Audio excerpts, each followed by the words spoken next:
Gênesis 43, os versículos 29 até o 34.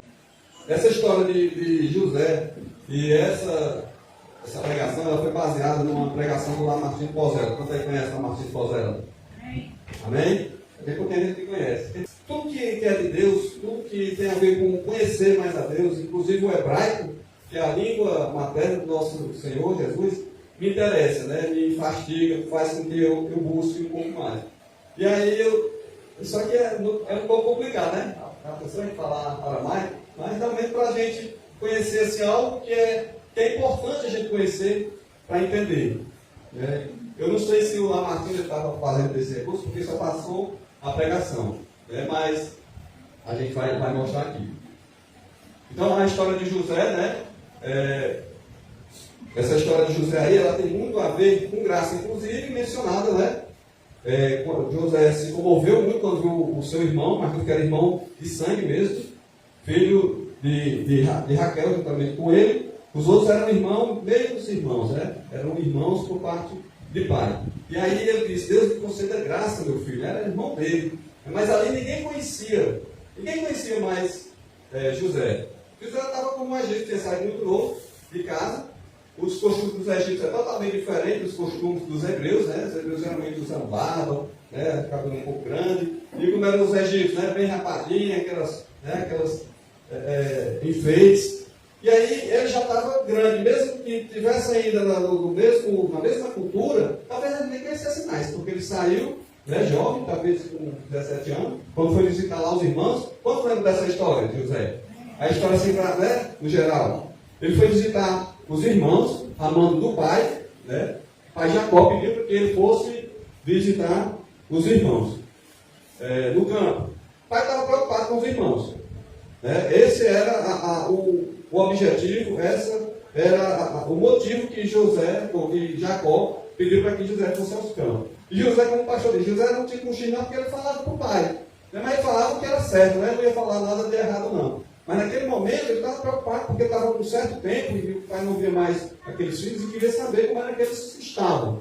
Né? E eles tinham raiva de José, todo sabe a história, né? Porque José dizia que ia governar, José era o penúltimo, né? Quase o mais novo, ia governar até sobre o pai e a mãe deles e os irmãos, e aí até o próprio pai, né, em determinado momento, não, isso não é muito cabível não, né? Isso não é muito possível não. Mas aí José, ele tinha esse dom de Deus, esse dom de interpretações, esse dom de visão, e ele era firme, ele não abandonava por nada não. Né? Tanto que ele passou por várias situações e mesmo assim ele não desistiu. A gente vai mostrar, como já comentamos sobre graça, e graça no hebraico, ela é representada por essa letrinha aqui. Certo? Isso aqui é todo o alfabeto hebraico, né? É a 8ª letra. A 5ª letra é bem parecida, dá até para fazer alguma confusão. Transliterada aqui é como H, tá certo? E a 8ª, isso aqui também, embora tenha um CH, mas é um H ainda mais forte, né? É um som cultural. E é a palavra graça, né? É um R arranhado na garganta, ela é formada dessa letra, mais essa outra letra aqui. Vamos ver a língua, o idioma hebraico que se formou a partir dos fenícios. Essa é a hipótese mais provável, né? Porque na época eles estavam no Egito. Né? Deus não ia aceitar que a linguagem dele, os 10 mandamentos, fosse escrito numa língua pagã, né? Que eram os hieróglifos. Tem a ver com consagração até aos deuses dele. E aí ele escreveu no alfabeto fenício, que é pictográfico, né? Tipo umas figurazinhas. Aí vocês verem que aqui tem figura. Qual é a figura que parece isso aqui, pessoal? Se alguém é uma gravura, tá um pouco pequena, mas parece uma cerquinha, tá certo? Essa aqui, o símbolo é de uma cerca, a letra H, uma cerquinha, tá certo? E tem a tradução de separar, cercar, privar, proteger, tá certo? Então a letra em si, o re, né, quer dizer isso. E a palavra nun, né, a letra do alfabeto hebraico, depois tem o egípcio aqui, tem o hebraico, tá certo? Que veio a partir do egípcio. Essa letra nun, que é transliterada como N, aqui o N, né, e o significado literal é peixe. E peixe para a cultura hebraica é vida. Né? A gente, quando vê lá as portas, né, tem a porta do peixe. Tá? Então, a tradução literal aqui é de vida ou vigor, também tem a ver com atividade. Tá certo? Então, ao pé da letra, quando a gente. Outra coisa bastante importante. No idioma hebraico, não é escrito como a gente conhece aqui, daqui para cá. Né? Graça em hebraico. É escrito da direita para a esquerda. Todas as letras é escrito assim. Então, quem vem primeiro, quando você coloca aqui, quando você vai juntar a palavra, fica NH para a gente, mas para eles lá é HN. O H, né, de ver, que é proteção, e depois o N, que é vida. E ao pé da letra seria aquilo que protege a sua vida. Isso é graça, etimologicamente falando, isso é graça lá para os hebraicos. Amém? Amém. Amém ou não amém? Amém. Amém. Vamos um pouquinho para frente aqui para a gente ver como é formada essa palavra. Está vendo? Ó? Num, mais re. Isso aqui não precisa saber agora não, é os sinais em maçorete que existem na língua. Então, é a letra re, embora a gente bota lá no CH, mas lá para eles é essa cerquinha. Não parece com vocês, pessoal? Ó, uma lateral, um traço em cima e outro traço lateral, e só embaixo, né, onde passa a linha, que seria a perna. Mas seria visivelmente aqui como se fosse uma cerquinha, um cercado. Né? E a letra nu, essa outra ali. Certo? Então, graça é uma das formas. Tem outra, que aí é a palavra rem, que é o re mais nu, a rem. Certo? Transliterado, tá aí. Pra gente fica assim, né? Porque sabe a diferença de tradução e transliteração? Transliterar é pegar pelo som. Você está vendo que como eu estou vendo lá na letra, eu estou falando aqui, né? Re, né? E aí o N, né? Nu, jogando as duas, dá isso aqui. Mas ele não sabe o que é isso. Tá certo? A translitera para a gente poder pronunciar. É um artifício que a gente usa no idioma.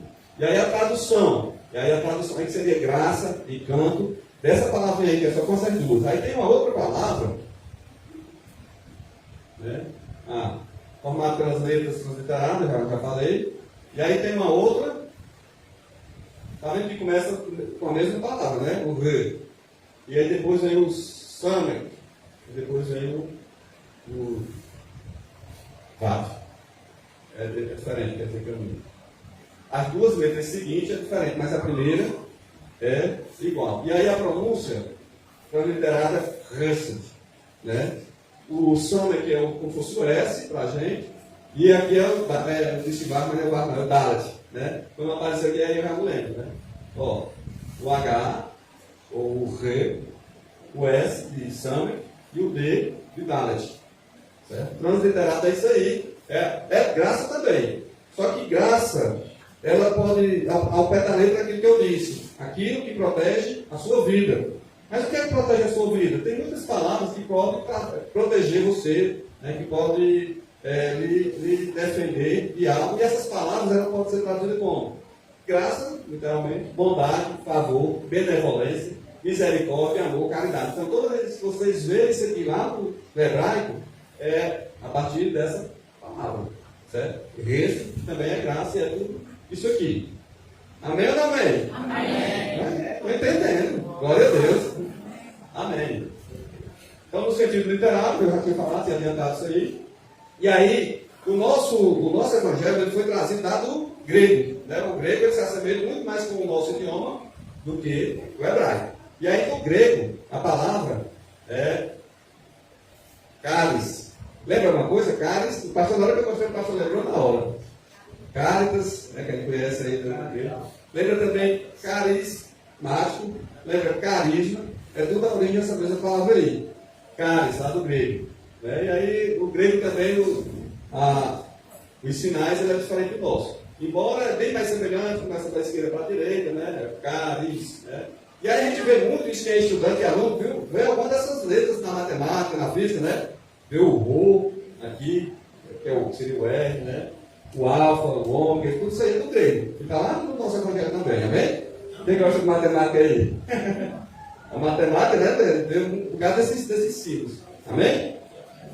E aí vem do latim, essa palavra grega vem do latim, que é bem semelhante também, gratia, né? Gratia. E quer dizer que é bem semelhante com que a gente viu lá do hebraico. Benevolência, mercê, estima, favor, que se entrega ou se recebe. Isso é carisma, né? Caris. Ou graça. Amém? E aí, eu não sei se você, pelo menos mais antigo aí, vai lembrar, né, que às vezes a gente pergunta o nome de alguém, a gente pergunta qual a sua graça, né? Isso é desuso, então, não tem mais muito isso não, mas era comum a gente, né, os mais velhos dizer assim, qual a sua graça? E quem entendeu ficava, o que é isso, né? Qual é o seu nome, né? Mas por quê? Porque a pessoa, carisma é aquilo que agrada, é aquilo que tem o poder de persuasão para alguém, é aquilo que tem o poder de convencimento para alguém, é aquilo que agrada alguém, tá certo? E isso tem a ver com graça também, canto, né, charme, isso é graça, amém? A gente vai voltar lá para a nossa história. A graça, ela é representada pelo numeral 5. Você lembra lá na história de José? Quanto que ele deu a mais que os outros? Qual foi a porção? Quantas vezes mais? Ninguém lembra mais? 5 vezes mais. Então, 5 é o número da graça. Assim como 1 é o número de Deus, 2 é o número da união, 3 é o número da trindade, 4 é o número da terra, 5, isso aí eu vi lá na pregação do Povelo, tá certo? E o 7 é o número da perfeição, né? 5 é o número da graça. 5 ou os seus múltiplos é o número da graça. E lá no idioma hebraico também, eu falei que tinha duas letras que eram bastante semelhantes. O rei normal, que a gente translitera como H, e o rei, que é som da garganta, que a gente translitera como CH, mas na verdade não tem som de CH, tem som de 2 L bem arrastado. Então o H lá é o 5, tá certo? Que esse H ele é um pouco diferente, ele não está aqui, vou voltar um pouco aqui para vocês verem a diferença, bem rapidinho, do rei e do rei. Pronto, aqui.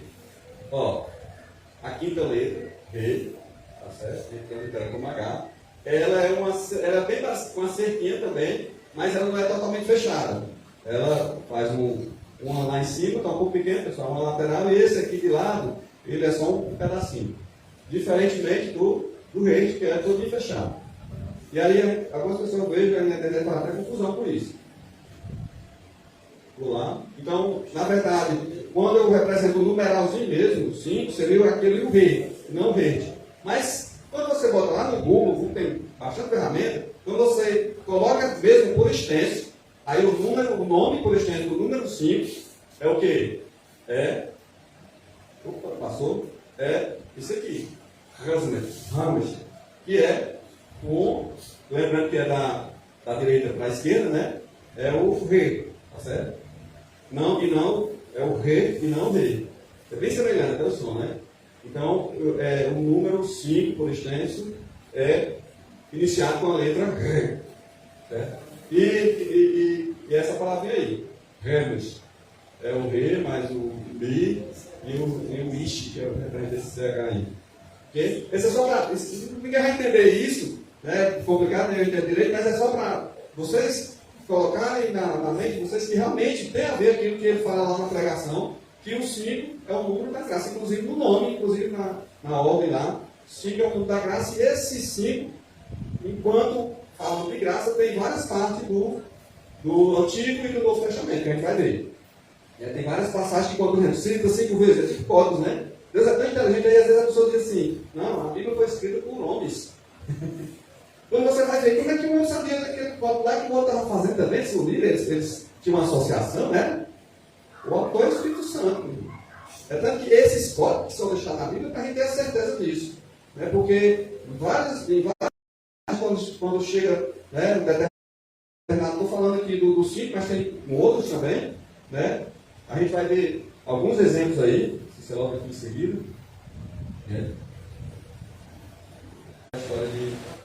Continuando aqui com a históriazinha do Antigo Testamento.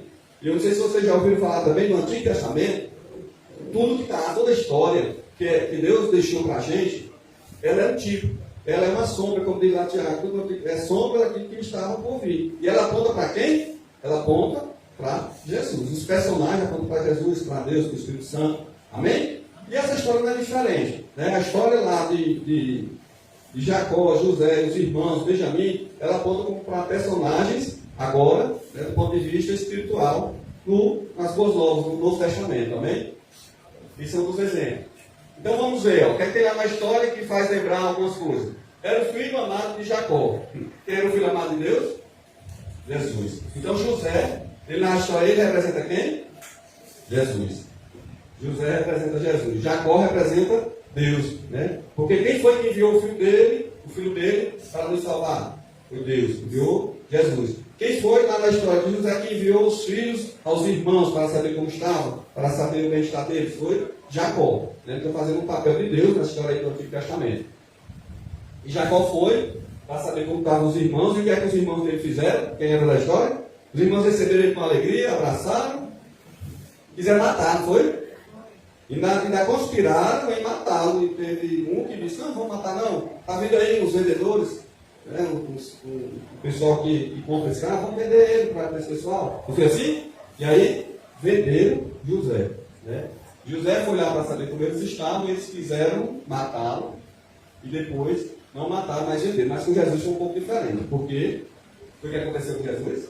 Ele realmente morreu. Porque ali o tipo, ele só aponta, como diz, ele é uma sombra, mas de Jesus se cumpriu.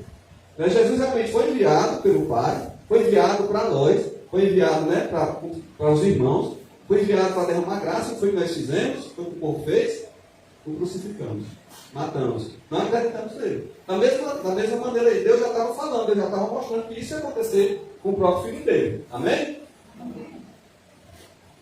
E aí, dessa história aí, a gente pode tirar alguns questionamentos. O primeiro é esse aqui, ó. Como Jesus vê a última geração? Você lembra como foi que José viu a Benjamim? Ele, quando viu Benjamim, ele conheceu pelo fato de estar ali uns 10 e mais um, seria o mais novo, e ele já suspeitou. É esse o filho mais novo que vocês falaram, o filho do seu pai? Né? Fez a pergunta, mas já sabendo. E aí quando ele disse, esse era Benjamim, foi que aconteceu com José. Ele se comoveu, ele não conseguiu nem ficar ali, ele foi para o quarto. Quando fala câmera ali, é quarto. Ele foi para o quarto chorar. Já imaginou aí, mais de 17 anos se passaram, e ele era aquele irmão que ele amava mais, porque ficava mais com ele, os outros ficavam mais no canto, e era filho, né, legítimo, era irmão legítimo, era irmão por parte do pai e mãe, como a gente diz, né, e ele, quando ele viu ele, depois de tanto tempo, ele se comoveu, ele se emocionou. E aí ele volta e diz, seja derramado graça sobre você, meu filho, né, falando com Benjamim. E aí ele deu a porção, chegou a hora do almoço, né, e como a gente vê na história, os egípcios não se juntavam com os hebreus, eles comiam separados. José também, pelo fato de estar lá numa posição maior, ele ficou um pouco separado, mas vendo, e aí ele colocou na ordem, né, ele colocou justamente todos os irmãos na ordem do mais velho, né, até o mais novo. Na sequência, eles se admiravam aqui, eles olhavam para o outro, olha, está, nós estamos na ordem. Talvez era assim que acontecia na casa deles, né, provavelmente. E o caçula lá no final da mesa foi nessa ordem, e ele deu uma porção quíntupla, né? Não foi nem uma porção dobrada não, né? Como a gente vê muito isso também nos evangelhos. Foi 5 vezes mais. Eu fico imaginando, a gente come um prato normal de comida e o outro comer 5 vezes mais, né? A gente vê que isso realmente é para chamar a atenção, né? Eu acredito que Benjamim nem tenha comido tudo, né, pastor? Porque eu acredito que os outros não tenham ficado com fome. Mas ele deu aquilo ali porque o 5 é o número da graça. E ele quis demonstrar essa graça. Talvez ele, até de forma despretensiosa, sem querer, ele fez isso porque foi direcionado por Deus para derramar graça sobre essa última geração, representada por Benjamim. Benjamim é a última geração, e agora, de forma concreta, nós somos a última geração. Nós aqui estamos nesse período de, diga graça. Graça. Nós estamos nesse período. Amém? E aí ele se comoveu, e Jesus também ele se comove com a gente. E já na aplicação da palavra, quando Jesus lá em Lucas, a gente vai ver, Lucas 4, 18, 19, ele cita Isaías 61, dizendo, quando entregaram o livro da lei para ele começa a ler e dizer como se fosse para ele mesmo, né? Tanto que ele não lê todo, ele lê só até a parte que ele vinha cumprir. Vamos ver, pessoal, como isso é impressionante, ó. Lucas, quem quiser acompanhar, é Lucas 4, 18 ao 19. Então, lhe deram o livro do profeta Isaías, Está dando para ver o livro aqui? E abrindo o livro, achou o lugar onde estava escrito. Isso aqui estava lá escrito lá em Isaías 61. O Espírito do Senhor está sobre mim, Jesus falando. Era ele mesmo dizendo que realmente estava acontecendo. Pelo que me ungiu para evangelizar os pobres, enviou-me para proclamar libertação aos cativos, e restauração da vista aos cegos, para pôr em liberdade os oprimidos, e apregoar o ano aceitável do Senhor. Lá Isaías continua. E o dia da vingança do nosso Deus. Ele não leu essa parte, porque não veio cumprir essa parte, pessoal.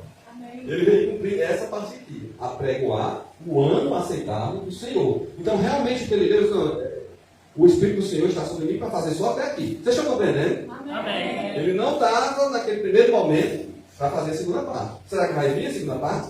Acredito que sim, né? Nós todos acreditamos nisso, né? Amém? E aí, um segundo questionamento que a gente pode tirar dessa história de José é o que Jesus fala para a última geração. A última geração é Benjamim. Benjamim era mais novo que José. E foi o que ele falou para Benjamim: Deus me conceda graça, meu filho. Então é isso que Jesus também veio nos dar. Ele veio nos salvar a partir da graça. O Pai, nosso Pai é Deus, né? Jesus é o primogênito, filho de Deus, e quem é a mãe? E aí, essa parte que lá Martinho Pozella falou, eu achei impressionante. Quem é a mãe? É o Espírito Santo, a mãe? Maria não é, né? Porque Maria é como a gente, seria como irmã. Quem é que gera? Aí lá em Efésios diz, né? Sois salvos pela fé, através da graça. Né? Então a graça é quem nos gera. Nós somos salvos a partir da graça. Nós não precisamos dar nada. Né? Nós só precisamos aceitar. Certo? Então o Pai mandou o Filho, e ele, sem cobrar nada, só divulgando as boas novas, a gente é gerado a partir dessa graça. Porque o Espírito Santo, quando ele fala assim, é o Espírito Santo, né? O Espírito Santo faz parte da Trindade também, mas a gente é gerado. A gente não precisa pagar nada, a gente é gerado pela graça. Amém? E aí, graça é essa coisa que eu falei: é carisma, é favor imerecido, é aquilo que protege a sua vida. Graça, pessoal, graça não é só favor imerecido, não. Favor imerecido eu poderia fazer e deixar a pessoa lá com outras coisas que ele realmente merecia. Mas a graça, ela tira aquilo que você realmente merecia, que seria um castigo, tira de você e lhe concede aquilo que você não tinha direito, mas dá de graça. Né? Ela lhe concede perdão, ela lhe concede graça. Amém? Amém. Proteção. Então, é isso que a gente tem que fazer, já fazendo uma aplicação da palavra também. A gente sempre abençoar, a gente sempre agradecer. A gente não... Lembra que no último culto, até foi o meu que deu o tema do culto dos lares, falando sobre o culto aceitável, né? Sobre o culto racional, aliás, ainda estou confundindo aqui com a outra palavra. O culto racional é você ter racionalidade. O que faz é você não ser de um jeito no local de oração, e em casa você tacar os pés nos filhos, na esposa, não. Né? É você abençoar, é você estar sempre coberto com essa graça maravilhosa. Amém? Amém? E aí um outro questionamento é: qual o tratamento que Jesus tem para a última geração? Repetindo aí. Né? Então, qual é o tratamento que foi que ele fez? Ele derramou graça. Assim como José fez lá com o irmão Benjamim, deu 5 vezes mais. Né? Jesus também, mas ele falou, isso aqui é por minha parte, pessoal, porque eu me lembrei disso na hora que estava fazendo. Ele disse: a geração, ele derrama sobre a geração, essa outra geração, 5 vezes mais. Para todos, de forma, né, da graça geral, 5 vezes mais, só você aceitar. Mas aí eu me lembrei, eu tinha até conversado com o pastor, daquele episódio que os apóstolos perguntam para Jesus, e nós, né, depois que ele tem falado com aquele jovem rico, e disse que não é possível se salvar, porque ele ficou agarrado com as riquezas, e aí é mais fácil entrar um camelo do agulho que é um rico no reino dos céus, não é essa riqueza, né, a riqueza avarenta, né, que ele está falando. E aí os apóstolos, e como é possível, né? Para Deus tudo é possível, mas e nós que temos, né, que deixamos casas, deixamos irmãos, mãe, é o que Jesus diz aqui em Marcos, ó. Marcos 10, 29 ao 30, vamos ler. Né? Tomou Jesus, está dizendo, né? Em verdade vos digo que ninguém há que tenha deixado casa, ou irmãos, ou irmãs, ou mãe, ou pai, ou filhos, ou campos, por amor de mim e por amor do Evangelho, que não receba já no presente, já agora, o centro não é de 5 não, é de 100, viu? 100 vezes mais. Casas, irmãos, irmãs, mães, filhos e campos, com perseguições. E no mundo por vir a vida eterna. Olha aí que coisa maravilhosa, né? Porque além da graça, além desse número 5, ele deu uma porção 5 vezes mais, Jesus disse, se você investir em mim, o que você investir vai ser só 5 vezes mais, não, vai ser 100 vezes mais. Isso foi Jesus que disse, né? Para quem não investir, ainda vai ter os 5, né, pessoal? Para quem só aceitar, ainda vai ter os 5 aí. Para quem investir em Jesus, para quem deixar a casa, irmão, ou pai, ou mãe, vai ter 100 vezes mais. Foi o nosso mestre, Senhor, fiel, verdadeiro, que disse, Jesus. E não só no porvir, não. Já no presente. Aí a gente vê na vida de homens de Deus que isso acontece. Né? Pessoas que deixam, às vezes, a mãe, o pai, e aí elas chegam na comunidade para evangelizar, que não é como se fossem os irmãos, a mãe, o pai dele, não, pessoal. Às vezes acolhe até melhor. Né? Então isso já existe. Né? Eu vi até um testemunho, não me lembro agora quem foi, o cara estava querendo ir para a África, e Deus tinha falado no coração dele que era para ele ir para a África, mas precisava de um certo valor. E ele não tinha. Daquelas suas produções, aquele canal é muito bom. E aí as suas produções, eu não me lembro o nome do pastor, ele disse, e por que você não vai? Não sei se você assistiu, até o pastor que botou. Aí sabe porque não tem um recurso ainda, acho que é 3 milhões de pessoas, não tinha nem 10% desse valor. Né? E aí eu sei que, mas quando ele disse isso, ele incentivou aquele missionário aí. Ele acaba, alguém vem, dá o restante do dinheiro e ele vai. E lá já estava esperando alguém para receber ele. E estava esperando alguém para levar para um local que ele jamais imaginava ir. Né? Porque as pessoas diziam que não era possível ele ir. E ele foi. Porque ele acreditou, ele aceitou o desafio de Jesus. Jesus pediu para vir e ele veio, diferentemente daquele jovem rico. Né? Vende tudo que tem, segue. Ele ia ganhar muito mais, né?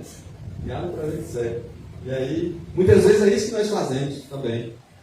Jesus está nos chamando, às vezes a gente, será que isso é só coisa do meu coração ou não? E começa a questionar. E não, né? E não se desprende, não aceita aquele desafio. E muitas vezes a gente, depois, acaba sofrendo, né? Porque vai para locais que não deveria estar. Ele está repetindo essa primeira parte. E aí, né, 5 vezes mais. E também, ele além das 5 porções a mais que ele deu para Benjamim, ele deu 5 vestes, festivais, vestes, né? Talvez igual aquela de José, vestes, festivais, vestes para festa, né? E deu também 300 moedas de prata. A prata, ela representa a redenção, né? A prata, ela representa... A prata representa só a redenção mesmo. E essas vestes... E o número 300, é isso que eu queria falar. O número 300 também tem um significado, né, importantíssimo, que não é só aí que aparece, de vitória. Porque também Gideão venceu um exército gigantesco, milhares e milhares de soldados adversários, com apenas 300 soldados. Mas ele só tinha esses soldados? Tinha muito mais, né? Acho que tinha mais de 10 mil. E aí foi afunilando, até chegar a esse número, e com esse número ele venceu. Então 300 é o número da vitória. E vestes, ela tem esse significado de unção, posição, estatura, né? Vestes. Jesus disse que vai nos dar vestes limpas, que vai nos ungir, né? Tem a ver com a unção também, santidade, né? Vestes tem a ver com isso. Posição, estatura. O número 300 também, lembrando agora, foi aquele número que, lembra do frasco de alabastro? Quanto ele valia? Na história de lá que os apóstolos ficaram conversando, isso aí valeria facilmente 300 denários. Né? É denários, pastor? Acho que é denários, né? 300 denários. Foi o valor do óleo que foi derramado sobre Jesus. E ele venceu. Né? Ali era a unção dele. Então Jesus, ele quer tudo isso para nós também. Ele dá tudo isso, né? Ele dá essa unção. Ele nos agracia com a graça dele. Certo? Ele nos dá a veste nova. Ele quer derramar uma unção sobrenatural, uma unção da graça, né? O presente já está aqui, já falei. E assim como José também se revela para nós. E aí tem uma passagem, não está nesse trecho que a gente leu, mas eu acho que os irmãos lembram que quando eles saíram, eu não sei se é da primeira vez, acho que é da segunda vez, que já está com Benjamim, e eles colocam um cálice de prata, lembra? Na boca do saco, lá com o trigo, eles colocam um cálice de prata. Aquele cálice, que era de José, que ele colocou lá para para Benjamim, né, levando junto com os irmãos dele. O cálice representa o quê? Quando você, né, vê a gente pode relembrar o que é que Jesus fala a partir do cálice, né? Pai, se possível, afasta de mim esse cálice, né? Aquele cálice era nosso, aquele cálice era a gente que deveria tomar, mas Jesus disse, não seja feita a minha vontade, mas a sua. Foi para isso que eu vim, eu beberei desse cálice. Cálice representa a ira, todo o castigo que nos era devido, foi Jesus que tomou sobre si, representado a partir daquele cálice. Ele tomou o cálice, a gente, Jacó também pegou o cálice de volta lá para os irmãos. Então é bastante semelhante essa história aí de José com a história, né, com a nossa história, né, com a história do Evangelho, com a história da vinda de Jesus, primogênito de Deus para nos salvar. E ele fez isso por nós. Ele recebeu toda a ira de Deus e a palavra diz que a Deus agradou fazer isso porque era para a nossa salvação. Não tinha outra maneira, não tinha outra forma, não tinha outro caminho. Só Ele pôde nos libertar, só Ele, com a graça dele, pôde salvar, né? E hoje nós somos a igreja do Senhor Jesus porque Ele veio e se fez sacrifício por nós. Amém? E aí vamos ver as outras histórias que eu prometi para os irmãos. Em várias partes da Bíblia fala sobre essa questão da graça. Uma das histórias é a de Noé, né? E também Noé, eu até tirei a questão, alguns nomes bíblicos, eles têm o rei, não o rei, mas o rei no nome dele. Noé, o que é Noah, né? Tem um H no final. Mas não é o H da graça, não. Por isso que eu até tinha colocado, mas tirei. Mas é o mesmo H que está no nome de Deus. Tem o tetragrama é YHWH. Rei não é rede, começa com Iode, né? Y, Iode, rede, Vav, rei, não é rede. Então tem esses dois H e a gente vê como é isso impressionante, pessoal. Isso pode ser o mesmo autor? Claro, pode ser o mesmo autor. Isso pode ser autores diferentes, colocando essas coisas, né? Tudo de forma que as coisas se encaixam, pessoal. Fica tudo bem encaixado. Né? Deus mudou o nome de Abraão e botou uma letra do nome dele no nome de Abraão. Abraão era Abrão e não tinha o rei. No nome de Jesus tem dois reis. Ele botou uma das letras dele no nome de Abraão. Abraão quer dizer pai exaltado. E Abraão quer dizer pai de multidões. Ele era um pai exaltado que não tinha filho, né? Chamava de pai exaltado. Ele ia até raiva desse nome. Pai exaltado não tem nenhum filho. E aí Abraão, pai de multidão. Então ele coloca o H no nome de Abraão, ele coloca também o H no nome de Sarai, que vira Sara. Eles, com pouco tempo, eles têm um filho. Aí ele passa a ser, realmente, já começa a história de um pai de multidões. O nome de Sara era Sarai, né? Não tinha o H e virou Sara, com H no final. No nosso português a gente não bota esse H no final, mas no inglês sim, né? Sara lá no inglês tem o H no final, Abraão também. E Noé também, Noah, quer dizer, descanso, se não me engano, tem um H também no final. Só para nós aqui que não tem, né? Então, lá pela quinta vez que o nome Noah, o descanso, é citado na Bíblia, realmente eu não conferi todos, mas a palavra lá, não diz, eu acho que é lá no Atos dos Apóstolos, que Paulo pregava e tinha um povo lá, não estou lembrando o nome aqui, que dizia que quando pregava a palavra, ele ia lá e olhava para ver se era verdade. É isso que a gente realmente tem que fazer. Né? Quando eu vejo, eu falo assim, bereanos. Exatamente. Os bereanos, eles faziam isso. Quando eles ouviam a palavra, já tinham acesso às escrituras, ia lá e verificavam. E aí eu fiz isso realmente, não fiz para todos, mas de Ruth realmente. Quando cita Ruth a quinta vez, aí fala de graça. Quando cita Noé a quinta vez, número 5, diga número 5, o número da graça. E aí o que é que fala? Porém, Noé achou graça diante do Senhor. O Senhor se agradou de Noé. Noé achou graça, Noé foi agradado para o Senhor. Quando fala a quinta vez, aparece isso aí. Certo? Lá em Noé, Gênesis capítulo 6, versículo 8. E aí a história de Ruth também, todos conhecem, né? A história de Ruth, uma viúva. E aí ela foi com Noemi, voltou para a terra dela. Né? E aí quando fala o nome de Ruth, isso aqui realmente eu verifiquei, quando fala o nome de Ruth a quinta vez, aí lá em Ruth, se vocês quiserem verificar, de 1 até isso aí, para verificar depois. Quando fala Ruth a quinta vez, em Ruth mesmo 2:2, diz assim, ó: e Ruth, a moabita, disse a Noemi: deixa-me ir ao campo e apanharei espigas atrás daquele cujos olhos eu achar graça. E ela lhe disse, vai minha filha, não lhe disse para ela, vai minha filha. Se vocês forem ver, acho que é na área que eu botei, eu disse, não é graça não, mas é um sinônimo de graça, por favor. E aí acho que é na arte tem exatamente graça, que são sinônimos, tá certo? A palavra que vocês encontrarem quando chegar nesse aqui é graça também, viu pessoal? Lá no original é graça, amém? Amém? E aí tem Boaz também, no mesmo livro de Ruth. E aí quando fala Boaz também pela quinta vez, não fala diretamente graça, mas ele concedeu graça, porque ele deixou ela ficar. Né? Deixou que Ruth ficasse no campo dele. Não, minha filha, não vá para outros campos, fique aqui. Ou seja, Ruth encontrou graça, quando cita a quinta vez aqui o nome de Boaz, que é o remidor, né? O resgatador. É aquele que, quando tem um parente que perdeu tudo e está precisando de socorro, ele vai lá e ajuda. Né? Ele era esse resgatador. Ele pegava a propriedade, que era que, por exemplo, ele tinha vendido para sair, aí ele resgata aquela propriedade para a família. Né? Ou casa com a viúva, como fez aí o Boaz. Né? E aí também um outro tipo que apronta para Jesus. Quem Boaz é o que na história? A gente, do ponto de vista de tipologia, ele aponta para quem? Aponta para Jesus. Né? Boaz é o marido. Ruth aponta para a igreja. Ruth é a esposa. Esposa é a igreja. Né? Boaz é esse, o resgatador, o remidor. E ele concedeu também, ele viu graça em Ruth. Então diz assim, ó, em 2:8.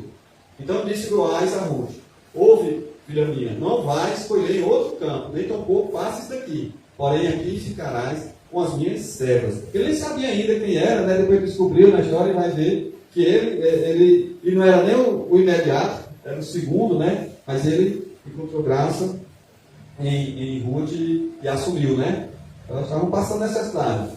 E aí ele assumiu e resgatou para ele. E é isso que Jesus faz também. E a palavra, não esqueci não, pastor. Goel, né? O pastor acha mais bonito Goel, né? Que é o significado de resgatador, remidor ou Goel. Né? Goel é isso aí, né, pastor? Amém. É o Boaz é o Goel e Jesus é o nosso Goel, amém? Amém. E aí tem mais, pessoal. Por isso, a Bíblia, em vários momentos, né, ela fala coisas que levam sempre para o mesmo foco, levam sempre para o mesmo objetivo, levam sempre para um objetivo final, que é Jesus. Aí na história de Davi, eu acho que eu passei uma mais aqui, que ele... a branquinha aí, veio separada, ó. Explica isso aí, Matias. Eu não estava assim não, acho que é o efeito. Tem uma sombra. Né? Então, ó, também na história de Samuel, né? Davi também encontrou graça perante Saul. E eu não deu tempo para conferir tudo não, pessoal? Vocês podem conferir depois também. Mas o Mefibosete diz que é também na quinta vez que é citado o nome de Davi. E aí, ó, Saul mandou dizer a Jessé: deixa estar Davi perante mim, pois me caiu em graça. Eu acredito que seja pela quinta vez mesmo, né? Porque fala da história do rei, já está aqui no capítulo 16, 22. Né? Aí tem que conferir os 15 capítulos antes e verificar como Davi quantas vezes aparece. Mas acredito que seja um pastor sério, né?